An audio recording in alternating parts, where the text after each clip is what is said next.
थी। कब वो हमेशा 5 बजे उठते हैं सुबह में, मगर आज 10 बजे उठे, 9-10 बजे के करीब उठे। उनकी तबीयत ठीक नहीं थी जाने का, तो कॉल आया तो बोले एक आदमी कि आप हम जयराम के होटल पे हैं, आप आइए। तो बोले नमस्कार, आप देख रहे हैं 9 तक बिहार और मैं हूं रोज अहमद। सिवान की इस वक्त की बड़ी खबर आ रही है। दिन दहाड़े गोली मारकर एक व्यक्ति की हत्या कर दी गई है। आपको बता दें कि एक व्यक्ति को घर से बुलाकर गोली मारी गई है। करोड़ों के जमीन का मामला है। घटना के संबंध में बताया जाता है कि सिवान जिले के हुसैनगंज थाना क्षेत्र के गोपालपुर निवासी ताकि इमाम उर्फ लल्लू अपने घर पर थे। तभी उनके मोबाइल पर 10:30 बजे फोन आया कि आप जल्दी आइए, जयराम चाय वाले की दुकान पर मैं बैठा हूं। फिर तक इमाम उर्फ लल्लू जैसे ही अपने घर से बाजार पर मोटरसाइकिल से पहुंचे, अपराधियों ने सर में गोली मारकर उनकी हत्या कर दी। हत्या के बाद पूरे बाजार में भगदड़ मच गई। आसपास के लोगों की मदद से घायल को इलाज हेतु सिवान सदर अस्पताल लाया गया, जहां डॉक्टर की टीम ने उसे मृत घोषित कर दिया। वहीं घटना के बाद परिजनों का रो रो कर बुरा हाल है। एक दिन पहले मिले थे कई अहम कागजात। सिवान में गोपालगंज के निवासी लल्लू उर्फ तकी इमाम की दिन दहाड़े अपराधियों ने गोली मारकर हत्या कर दी है। गोली सर में लगी है, जिसके कारण मौके पर ही मौत हो गई है। इस पूरे मामले पर तकी इमाम उर्फ लल्लू की बड़ी पुत्री ने बताया कि हम लोग पूर्वजों की जमीन गोपालपुर बैंक के पीछे स्थित है, जिसके लिए पापा काफी दिन से कोशिश कर रहे थे और कल एक दिन पूर्व ही वो जमीन का ओरिजिनल पेपर उनके हाथ लगा था।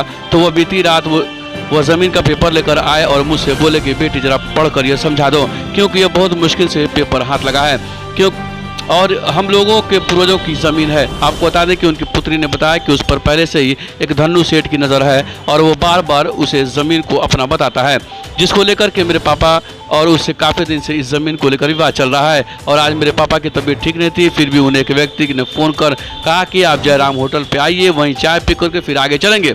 मैं वहीं पे मौजूद हूँ, वहीं से चला जाएगा। फिर जैसे ही मृतक लल्लू तकी इमाम मोटरसाइकिल से बाजार पर पहुंचे, उनकी सरेआम गोली मारकर हत्या कर दी गई और अपराधी मौके से फरार हो गए हैं। इस पूरे मामले पे सिवान नगर थाना प्रभारी अस्पताल पहुंचे तो उन्होंने कहा कि मामले की जांच की जा रही है। बैंक के पास जमीन है, वो जमीन का पेपर ओरिजिनल रात को मेरे से पढ़वाए थे और ऊपर की समझ नहीं है। बोले बेटा तुम अपने मोबाइल में फोटो खींच लो, ये ओरिजिनल है, कभी बाई चांस मेरे साथ हादसा हो जाए तो तुम ये ओरिजिनल पेपर रखी रहना।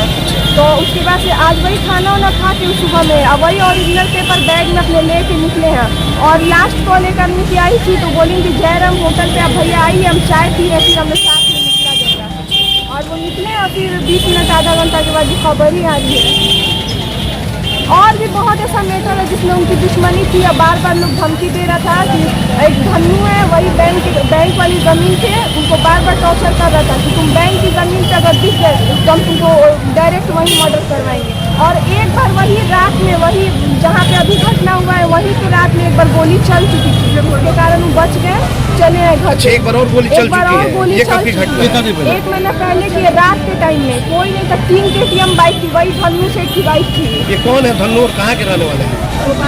धन्नू गोपालीपुर का है। अब वो जो मेरे पापा के दोस्त है रामायण जी, उनसे पूछना पड़ेगा कि धन्नू, उन लोग को तो पता होगा ना, वो लोग हर एक मिनट उनके साथ रहते हैं। और ये जो बैंक की बात आ रही है कि बैंक के पास जमीन है, ये कहाँ का बैंक, कौन सी जमीन है, किस जगह? बैंक के पीछे गोपालपुर में एक जमीन है। बोले पापा करोड़ों की जमीन है, ये हम लोग की पूर्वजों संपत्ति है। और जो उसके धन्नू से मतलब पीछे पड़े हुए थे, बोले मेरा है, जो भी जिसके साथ भी मिल के। तो पापा वही ओरिजिनल पेपर रात में उनको मिला। बोले बेटा बहुत मुश्किल से ओरिजिनल पेपर हम लेके आए हैं। तो हम बोले कहाँ से लेके आए, तो बताए नहीं। बोले तुम पढ़ के हमको समझा दो। तो हम उनको रात में पढ़ के समझाए भी और मेरे फोटो में ओरिजिनल फोटो है खींची। और वही पढ़ के सुबह में वही बैग में ओरिजिनल पेपर लेके गए। तो आपको क्या लग रहा है कि आपके पापा की हत्या में किन किन लोगों का हाथ है? एक है गोपालपुर के, हम लोग के घर के पीछे सलमान है, जो कि उनके ही माइंड रैली के कारण एक जमीन रोजा पे है, जो ओमाबाद की किन्नौर पता नहीं लखनऊ में रहने वाली साइड है, वहीं पे रहती है। उन्हीं का वो काम चला था। अभी उनका काम ओके करवा दिए, मगर ओमाबाद की बार बार फोन करके टॉर्चर हम लोग को भी करती थी कि तुम्हारे भाई लोग को उठवा लेंगे, उन लोग का मर्डर करवा देंगे। तुम्हारे बाप तो हमेशा आते जाते रहते हैं रास्ता में, उनका तो कभी ना कभी हम मर्डर करवा ही देंगे, ऐसे धमकी। अभी 2 दिन पहले मेरे भाई दुबई में रहते, उनको कॉल की कि अपने बाप से बोल दे कि हमको ज़मीन नहीं चाहिए, पैसा मैं रिटर्न कर दें, और नहीं तो तेरा भी मर्डर करवाएंगे और तेरे बाप का भी मर्डर करवाएंगे। ये जो घटना घटी है तो आपको किस तरीके से किसने सूचना दी है? मेरे पापा सब बताते थे। नहीं, आज जो घटना घटी है, घटना के बाद किसने सूचना आपको दी है? सूचना कोई नहीं दिया, हमको पता था। रात में पापा सब पेपर पढ़वाने के बाद बोले कौन पापा के पास आया था, उनकी तबीयत ठीक नहीं थी। कब वो हमेशा 5 बजे उठते हैं सुबह में, मगर आज 10 बजे उठे, 9-10 बजे के करीब उठे, उनकी तबीयत ठीक नहीं थी जाने का। तो कॉल आया तो बोले एक आदमी कि आप हम जयराम के होटल पे हैं, आप आइए। तो बोले कौन है कॉल कर रहे हो, कुछ जानकारी हो पा रही है क्या? मोबाइल ही तो उनका नहीं मिल रहा। उनके मोबाइल में रिकॉर्डिंग सिस्टम है, हर मिनट जिससे बात होता है रिकॉर्ड होता है, उनके मोबाइल में सब पता होगा। प्रशासन के लोगों से आप लोगों की बातचीत हुई है, इन लोगों का क्या कुछ कहना है? कहना है कि अभी मोबाइल हम लोग के पास है, हम लोग मोबाइल को ट्रेस पे भेजे हैं। आप क्या चाहती है सीवान की पुलिस प्रशासन से?